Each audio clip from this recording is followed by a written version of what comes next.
It is good to be back in Iowa.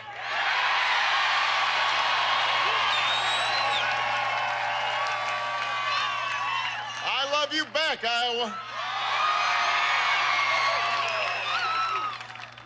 Look, first of all, let me say thank you to Candy Schmieder for the wonderful introduction and the unbelievable work that she did on behalf of our campaign and still does. There are too many good friends and people who work tirelessly on my behalf to thank. You know who you are individually. I just want to say, first of all, thank you to all of you for the great work that you did in helping to kick off this campaign. And I do want to take a point of personal privilege and just say that I sure have a nice-looking wife and kids. You know, so they are.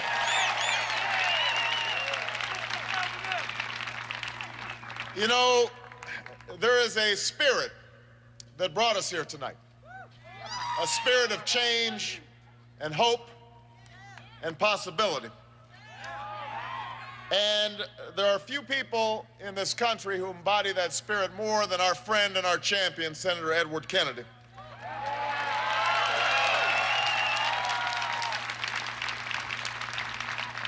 He has spent his life in service to this country not for the sake of glory or recognition, but because he cares deeply in his gut about the causes of justice and equality and opportunity. So many of us here have benefited in some way or another because of the battles he's waged, and some of us are here because of them. We know he's not well right now, but we also know that he's a fighter. And as he takes on this fight, let us lift his spirits tonight by letting Ted Kennedy know that we are thinking of him, that we are praying for him, that we are standing with him and Vicki, and that we will be fighting with him every step of the way.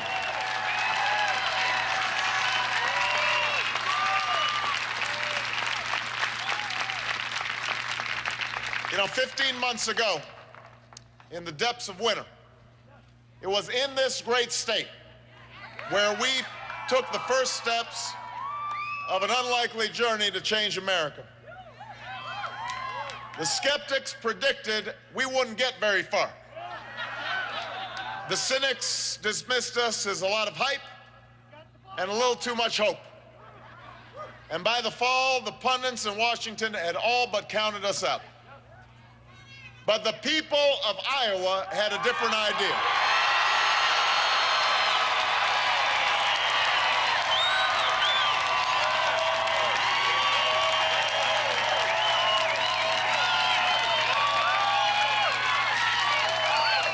From the very beginning, you knew that this journey wasn't about me or any of the other candidates in this race. It was about whether this country, at this defining moment, will continue down the same road that has failed us for so long, or whether we will seize this opportunity to take a different path, to forge a different future for this country that we love. That's the question that sent thousands upon thousands of you to high school gyms and VFW halls, to backyards and front porches, to steak fries and JJ dinners, where you spoke about what the future would look like.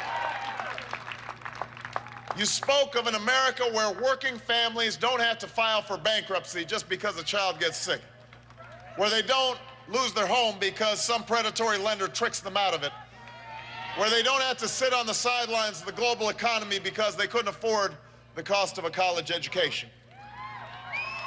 You spoke of an America where our parents and our grandparents don't spend their retirement in poverty because some CEO dumped their pension. An America where we don't just value wealth, but we value work and the workers who created the wealth.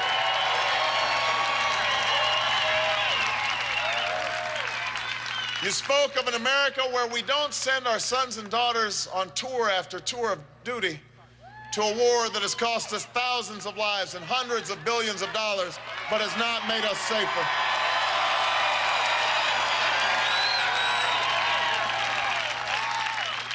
You spoke of an America where we match the might of our military with the strength of our diplomacy and the power of our ideals. A nation that is still the beacon of all that is good and all that is possible for humankind. You spoke of a future where the politics we have in Washington finally reflects the values we hold as Americans, the values you live by here in Iowa: common sense and honesty, generosity and compassion, decency and responsibility. These values don't belong to one class or one region or even one party. They are the values that bind us together as one country.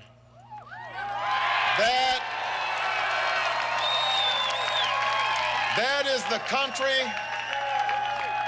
That's the country I saw in the faces of crowds that would stretch far into the horizon of our heartland. Faces of every color, of every age. Faces I see here tonight. You're Democrats.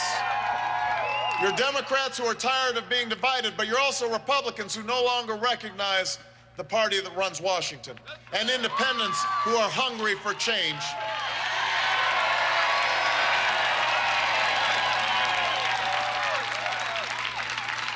You're the young people who've been inspired for the very first time. And those not so young folks who've been inspired for the first time in a long time.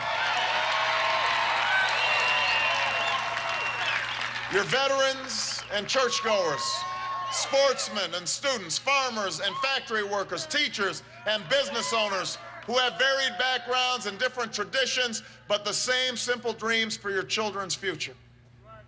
Many of you have been disappointed by politics and politicians, more times than you can count. You've seen promises broken, good ideas drowned in the sea of influence and point scoring and petty bickering that's consumed Washington.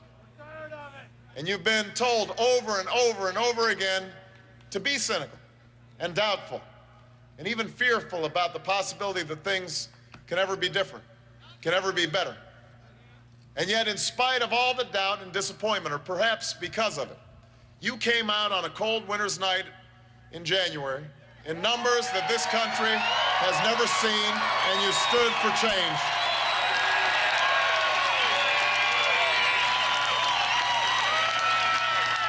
You stood for change, and because you did, a few more stood up. And then a few thousand stood up. And then a few million stood up.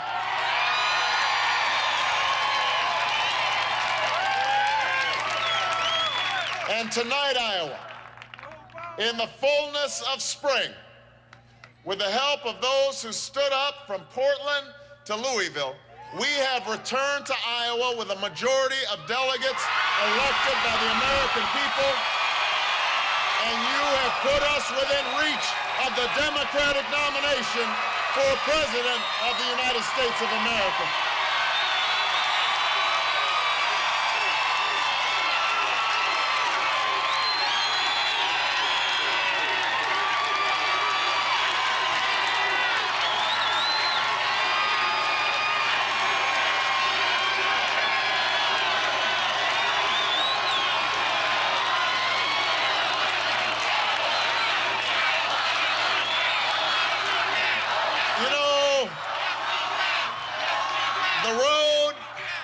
The road here has been long. There have been some bumps along the way. I've made some mistakes. But also it's partly because we've traveled this road with one of the most formidable candidates to ever run for this office.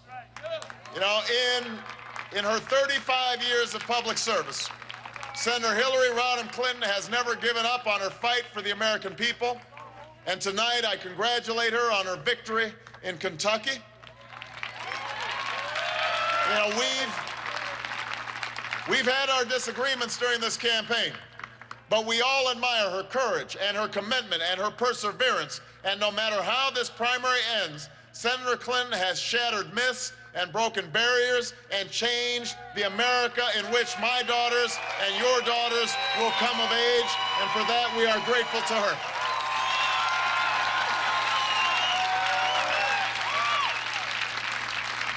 Now, some may see the millions upon millions of votes cast for each of us as evidence that our party's divided. But I see it as proof that we have never been more energized and united in our desire to take this country in a new direction.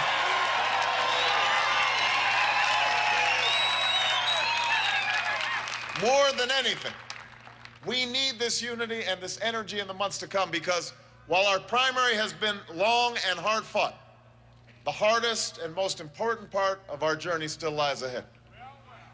We face an opponent, John McCain, who arrived in Washington nearly 3 decades ago as a Vietnam War hero and earned an admirable reputation for straight talk and occasional independence from his party. But this year's Republican primary was a contest to see which candidate could out-Bush the other. And that's a contest that John McCain won.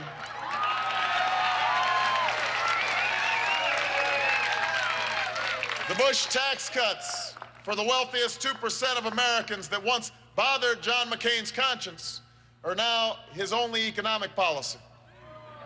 The Bush health care plan that only helps those who are already healthy and wealthy is now John McCain's answer to the 47 million Americans without insurance and the millions more who can't pay their medical bills.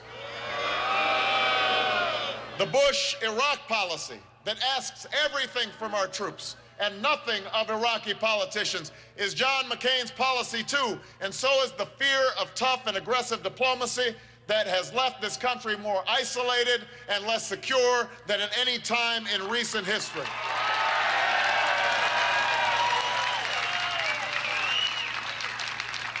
The lobbyists who ruled George Bush's Washington are now running John McCain's campaign. And they actually had the nerve the other day to say that the American people won't care about this. Talk about out of touch. I think the American people care plenty about that.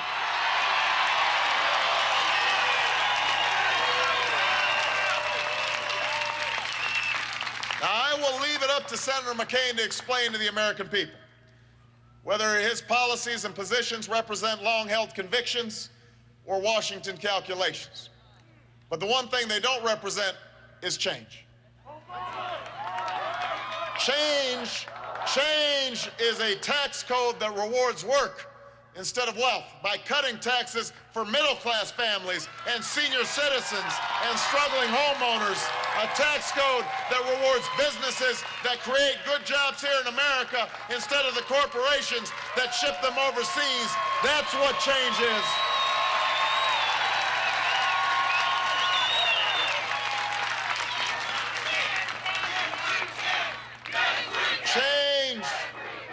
Change is a health care plan that guarantees insurance to every American who wants it, that brings down premiums for every family who needs it, that stops insurance companies from discriminating and denying coverage to those who need it most. That's what change is. Change is an energy policy that doesn't rely on buddying up to the Saudi royal family and then begging them for oil. An energy policy. Change is an energy policy that puts a price on pollution and makes the oil companies invest their record profits in clean, renewable sources of energy that will create millions of new jobs and leave our children a safer planet. That's what change is, Iowa.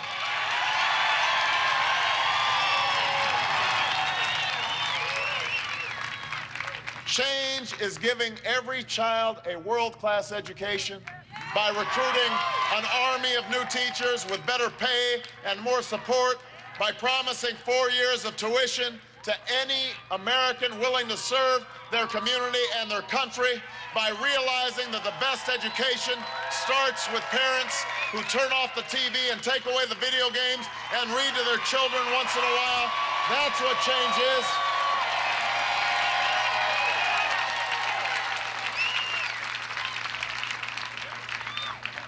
Change is ending a war that we never should have started.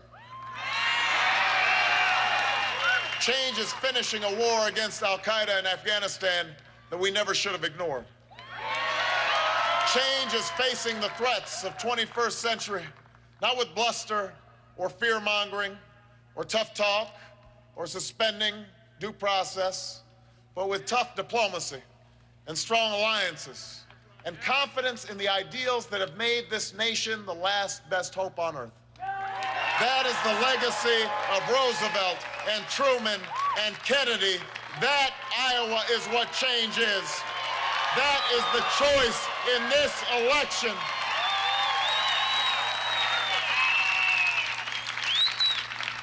The same question that first led us to Iowa 15 months ago is the one that's brought us back here tonight. It's the one we will debate from Washington to Florida, from New Hampshire to New Mexico, the question of whether this country, at this moment, will keep doing what we've been doing for 4 more years, or whether we will take that different path. It's more of the same versus change.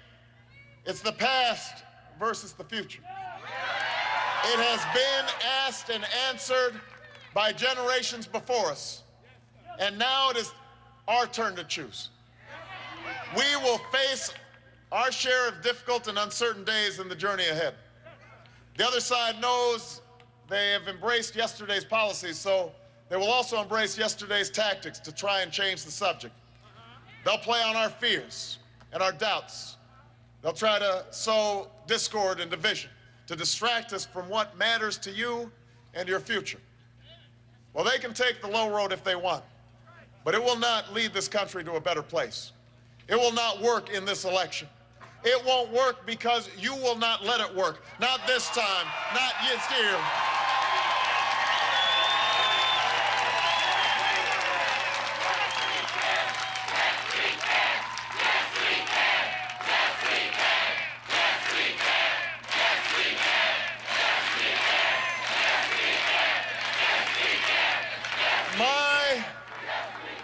My faith in the decency and honesty and generosity of the American people is not based on false hope or blind optimism, but on what I've lived and what I've seen in this very state. For in the darkest days of this campaign, when we were dismissed by all the polls and all the pundits, I would come to Iowa and see that there was something happening here that the world did not yet understand. It's what led high school and college students to give up their vacations, to stuff envelopes and knock on doors. It's why grandparents have spent all their afternoons making phone calls to perfect strangers.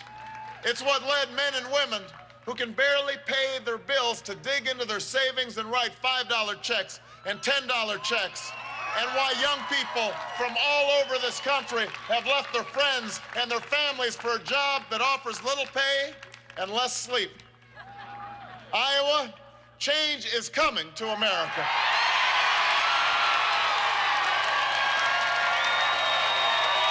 Change is coming. It's the spirit that sent the first patriots to Lexington and Concord and led the defenders of freedom to light the way north on an underground railroad. It's what sent my grandfather's generation to beachheads in Normandy, and women to Seneca Falls, and workers to picket lines and factory fences. It's what led all those young men and women who saw beatings and billy clubs on their television screens to leave the safety of their homes and get on buses and march through the streets of Selma and Montgomery, black and white, rich and poor. Change is coming to America, Iowa.